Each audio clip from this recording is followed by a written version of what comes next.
Wow, I wonder where they're headed with this because this is very interesting. So here's the query, folks.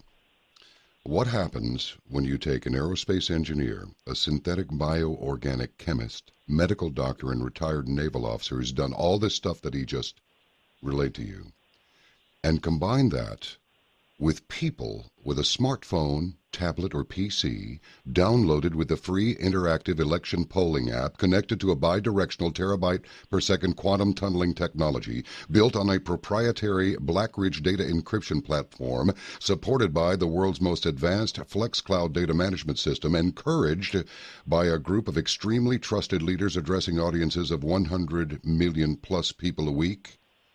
On the other side of this break, Dr. Richard C. Davis is going to tell you. This is Arc Midnight. Delighted to be with you. Please stand by. All right. You believe that song's from 1978? That's Robin Trower. Where is Robin Trower? We'll find out. Caravan to Midnight investigates, something like that. You're listening to Arc Midnight. I'm John B. Wells, and we're speaking with Dr. Richard C. Davis. Dr. Davis, I read off a litany of all these components to be combined. So go ahead and give us the punchline. What do you get when you combine your expertise with the smartphones and the bidirectional terabyte per second quantum tunneling technology built on the proprietary Blackridge? Just let us have it. What do you get? You get the most robust, interactive, real-time polling system ever developed. Essentially, that's what you have. And when I say polling, that can mean, political polls. It can mean, commercial, the infrastructure of the world runs on information, and especially the various kinds of manufacturing processes, et cetera. Major companies require market research in order to understand their supply chains. All of that is involved with focus panels and various kinds of polling that's done. It's huge, huge business. Even just public opinion polling from all different kinds of sources. But the technology is antiquated. And, the traditional thing, I'm sure that you've been sitting at your dining room table and get a phone call from somebody that wants to talk to you about some widget or service. And, they're basically trying to get an opinion in order to put into this poll. So what we've tried to do is trying to bring polling technology into the 21st century in a very big way. And fortunately, there's been this convergence of these technologies that you mentioned, ultra-fast internet with these massive trunk lines, at terabyte per second kind of capabilities, amazing encryption technologies that have been evolving very, very fast because of all the hacking and stuff that's been going on. Yeah. And this concept of big data, the back end that supports all the analytics and things. All these things were unreachable by a small company just a few years ago. And the prices have come down and people have become more competitive. The technologies have become significantly better. And if savvy investors and inventors and people are always looking for this concept of convergence, where you have established, so you're not into R&D, you're simply looking for unique, novel combinations of bringing things together to solve a problem. And we have a very big problem, and that needs to be solved.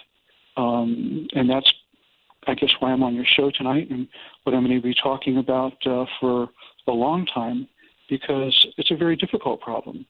And it involves, corruption. It involves election fraud. It involves, all kinds of things that got me and my team pretty upset when we became aware of these things. Growing up in America, you kind of have blinders on. Land of the free, home of the brave. God bless America and the whole thing. And you tend to overlook things that aren't as visible. And that was certainly my case with all of my education. I think that for the longest time, I was quite naive about how things worked. No more. I think I have a very good understanding of exactly how things work and the critical problems that we face as a nation and as a world. And so this effort through Pollmole, Pollmole, like the little animal that digs deep in the ground. And that's the whole idea, is that you have to ferret this information out. You have to dig very deep in order to get to the truth. And that, therefore, the name Pollmole came out, and everybody seems to like it, and I think it makes sense. And so that's kind of where this began. I mean, fundamentally, I guess it was right around the beginning of the primaries where it became evident that the establishment enjoys manipulating elections. Yeah. It's really not one man, one vote. It's not what we've been told.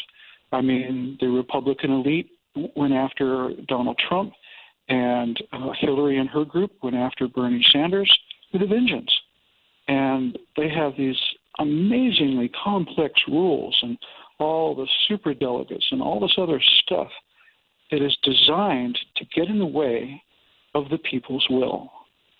And in just a bit, we'll talk a little bit more about some of the very sophisticated ways that elections are manipulated, and so they end up being selections and not so much elections. Yeah, that's everybody's. That's the catchphrase of the day. Presidents are selected, not elected, and it's it is a little creepy that was it The Simpsons? I think it was The Simpsons that predicted Donald Trump would be president like 10 years ago in one of their skits, and he's just the worst president ever, right? And I'm thinking, surely these people aren't like mega quantum whatever. I don't think the word exists. Just over the top masterminds that can plot this stuff out 10 or 20 years. But maybe these people really do exist. And then there's this other component about the Department of Homeland Security is going to oversee the elections, or at least they want to, because it's a critical national security issue. And I can't say that I'm going to sleep any better tonight knowing that Jay Johnson and DHS are going to be overseeing the elections. I don't like this. I mean, I got enough Eric Holder already when he was caught on video talking about how Americans need to be brainwashed into thinking about guns differently. I may have gotten a word or two out of order there, but that was the message. And I'm just wondering, it's disturbing to me. Go ahead, sorry. Well, I do think that the people that are in power are extremely smart. Yeah. Their intelligence would rival the best people on what I consider, I consider them to be sort of on the dark side of the force. And to try and understand how they think is very difficult, because I think that they're psychopaths. I think that they, by the truest sense of the term, that they don't have a conscience, and they don't have the things that drive us as normal people. Their whole thing is about power and control and money, and that's pretty much kind of what they live for. And where those of us that are, I consider, normal people, we're driven by love and compassion and family and interests and hobbies and honor and the rest of those things. And those are concepts that just don't compute for the people on the other side.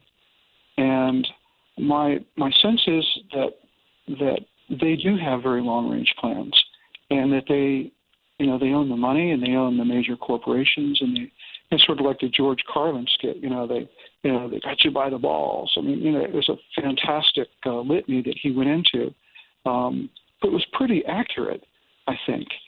And so we have formidable enemies that we're facing today, and part of the bag of tricks that they have is manipulation and deceit and propaganda and all the rest, and they use it extremely effectively, especially along with the electronic entrainment systems that are now in place, through our Wi-Fi systems and cell phones and the rest.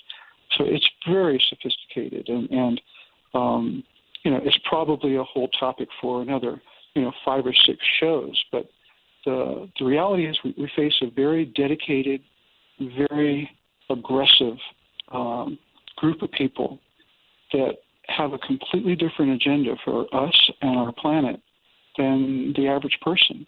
And in fact, it's so different. It's almost impossible to put yourself into their mind and try and understand where they're coming from, because it's just not something that we're used to. I hope you don't mind if I touch on this, but because I know this is not the central subject matter for this evening, but I must tell you, Dr. Davis, I'm very upset that now you straighten me out if you think I need a trimming, and I'll take it. I'll take it right here in public. I don't want our troops, our airmen, our sailors. I don't want our service people being used as mercenaries. And I really don't like it when they're treated the way that reports indicate that they are. When they come back and they need help from the VA. And then to think that first it was 22, now it's in the recent publications I've seen it's dropped to 20. 20 veterans a day are committing suicide. I mean, how do you even wrap your mind around that? I don't like this. Can you shed a little light on this or amplify some part of that? Because it's upsetting to me that in a volunteer service, they're treated like this when they come back. A man committed suicide in the parking lot of a VA hospital because he couldn't get emergency room care. I can't believe this is like some surrealistic, made-up, nightmare cartoon or something, but it's not. It's reality. So I'm just wondering, what are your thoughts on this, if you want to share some? Oh, sure. I am personally and professionally devastated by the way that the entire military mission, I think, has changed. I mean, if you look at, Wesley Clark and his famous talk about, we're going to go basically attack 7 nations.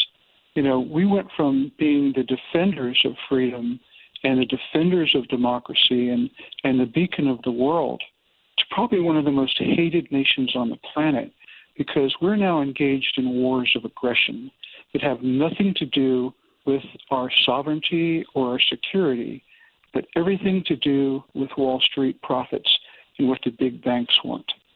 And that is a message that I think is loud and clear. And I think that most of my friends who are still serving in the military or in the intelligence communities, they're acutely aware of this and are more and more every day distancing themselves. And in fact, Obama has done a tremendous job in purging the military of our best and brightest.